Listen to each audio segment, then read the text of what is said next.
So, Degeneration X. If there's a special anniversary episode of Raw, or perhaps an overseas show destined to generate millions of dollars, chances are you will see DX.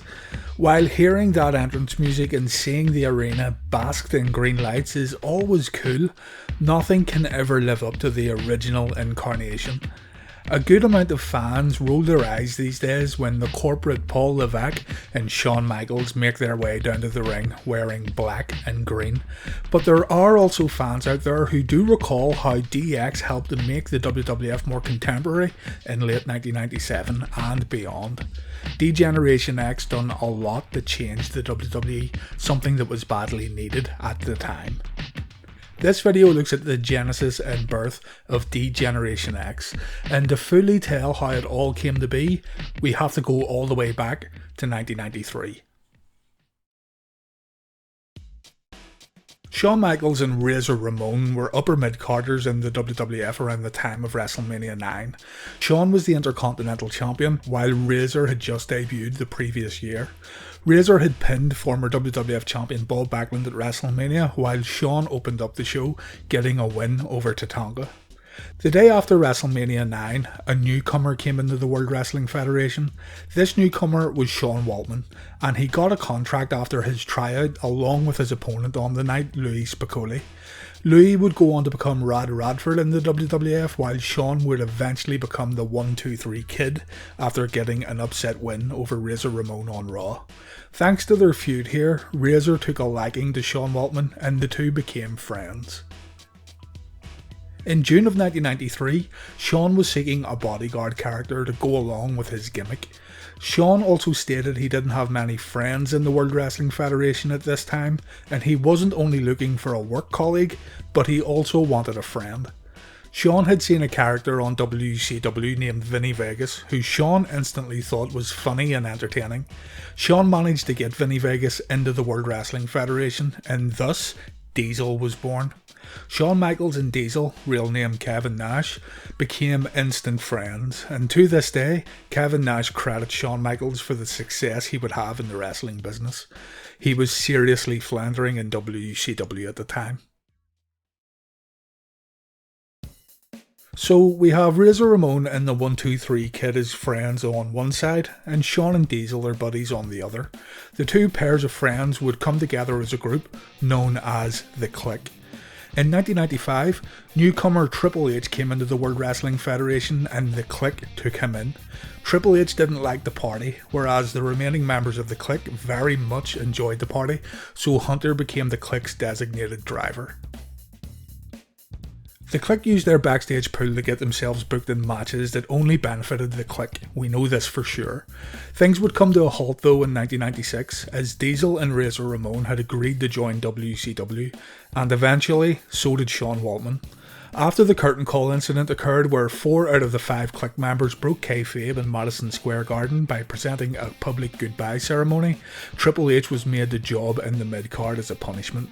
Shawn, the WWF champion at the time, was completely immune from any such punishments. He was Vince McMahon's golden boy after all.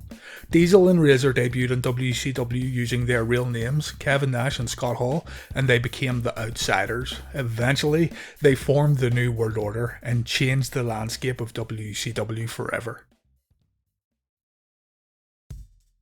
Over on the WWF side, things were looking bleak. Shawn Michaels put a lot of pressure on himself as the WWF champion, and the cracks began to show at the beginning of 97. Shawn no longer had his Kliq friends surrounding him, and eventually he ended up forfeiting the title and he worked a lighter schedule, while Triple H, meanwhile, was doing all he could to rise back up the ranks. Hunter won the King of the Ring in 1997, which also kick-started a feud with tournament finalist Mankind, and it seemed like his punishment was now well and truly over. With all this going on, Kevin Nash and Scott Hall were making headlines on a weekly basis as the NWO became the hottest thing in professional wrestling. WCW was gearing up for Starrcade 97, their biggest ever pay-per-view in company history. When Shawn forfeited the title, it eventually ended up with The Undertaker. WrestleMania 13 saw The Undertaker take the title away from Psycho Sid, and at SummerSlam, The Undertaker was set to defend the championship against Shawn Michaels' eternal rival, Bret Hart. Shawn managed to get himself involved in this match as he was named the special guest referee for the showdown. The night ended with Shawn accidentally smashing a steel chair in The Undertaker's skull and counting the 1, 2, 3, allowing Bret to win the WWF Championship in the process. Had Shawn not counted the 1, 2, 3 in storyline, he would have had to leave the World Wrestling Federation for not carrying out his referee responsibilities. The next 2 episodes of Raw following SummerSlam featured 2 very good Shawn Michaels promos as he solidified his new heel status. While Shawn has never been the most articulate promo guy, these segments featuring Michaels were done very well.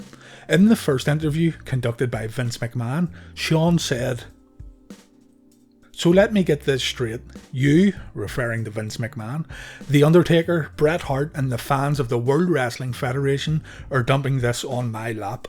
You know something? It's just like you, it's just like Bret Hart, and it's just like all the fans of the WWF to not take responsibility for themselves and pass the buck onto the Heartbreak Kid. Let me tell everybody what the story is. It's no secret that Bret Hart doesn't like me, but there's one thing for sure. Bret Hart needs me because I am the only man who has ever beat his ass in the WWF. Undertaker, you and I, for as long as we have been here, have never crossed paths, except for now. Undertaker, Shawn Michaels lays down for no one. I don't do it for Bret, I don't do it for you, I don't do it for the fans. The next time you see Shawn Michaels, my super kick will be down your throat."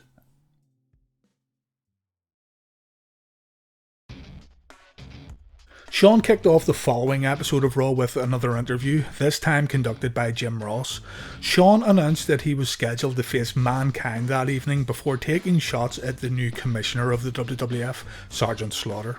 Slaughter made his way to the ring, trying to make HBK fall in line, but Shawn said that he was expecting to end up on the WWF hit list, and so he got himself an insurance policy. The commentators wondered for the rest of the evening what or who the insurance policy could be as we made our way to the main event. Shawn and Mankind had a short yet brutal match here, and when it seemed Mankind was getting the upper hand in the bout, the insurance policy made his way to the ring. None other than Ravishing Rick Rude. I jumped out of my seat when I saw this when I was younger. It was great seeing Rick Rude back in wrestling. Along with Rick Rude coming to ringside, Triple H and Chyna also surrounded the ring. Rude ended up hitting Mankind with a steel chair and Shawn got the win. After the match, Undertaker made his way down to the ring as Raw went off the air. Had Shawn Michaels just aligned himself with Triple H on screen? Was this a new group in wrestling? We didn't know. We would have to wait until next week to find out. Rick Rude kicked off the next episode of Raw to elaborate on his new status in the WWF. Rude said he is an insurance salesman, and if people can afford the buck, then Rude can provide the bang.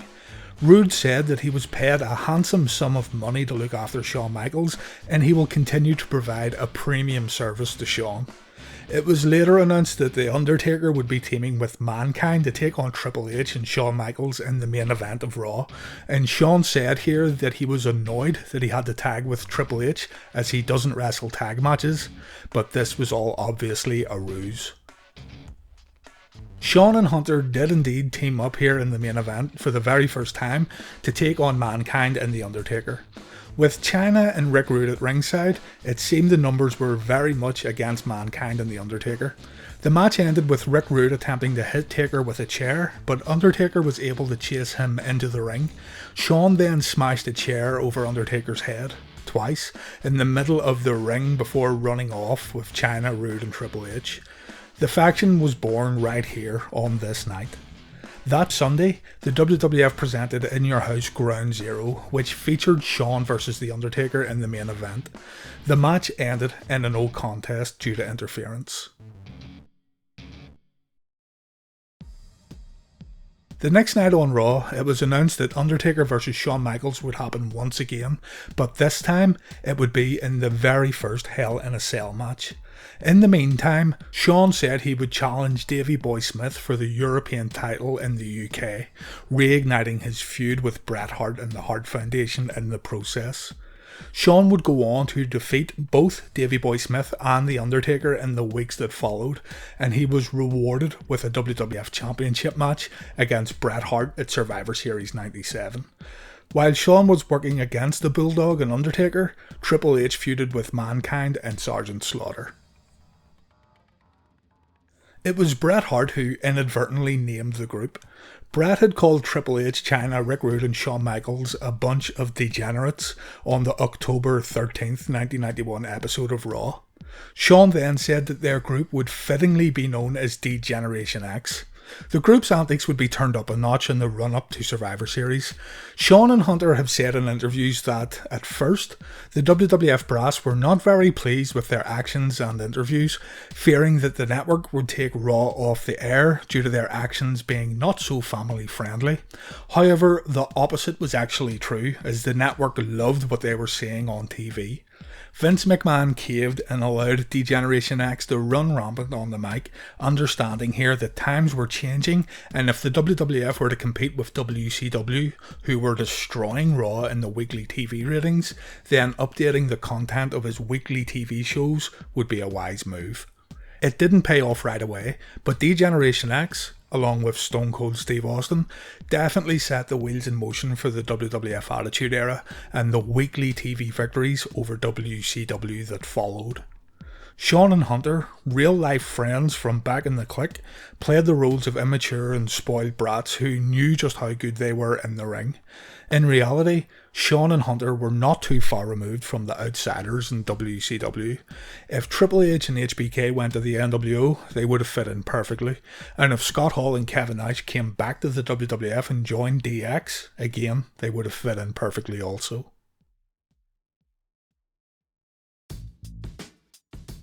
Explaining the events of Survivor Series 1997 on YouTube is the equivalent of not only flogging a dead horse, but flogging the dead horse, burying it, digging it up, flogging it again, and burying it again, only to repeat the process twice. Shawn defeated Bret after Vince McMahon ordered for the bell to be rung, and Bret went to WCW. Before the match, we learned that the next pay-per-view would be named In Your House D-Generation X, and during the commercial for this next pay-per-view, we heard the famous DX theme music for the very first time, and the next night on Raw, Shawn, Hunter, Chyna and Rick Rude made their way to the ring with the DX music playing, and so the group now had its full identity. The following week, Rick Rude made his final appearance on Raw, leaving the WWF and DX to join WCW and the NWO. Rick Rude appeared on both Raw and Nitro on the same night here, as Raw was pre-taped and Nitro was live. And that is how D-Generation X came to be. In the weeks that followed, Shawn Michaels would defend his title against the likes of Ken Shamrock, Owen Hart, The Undertaker and Steve Austin, while Triple H continued the feud with Sergeant Slaughter and Owen Hart also.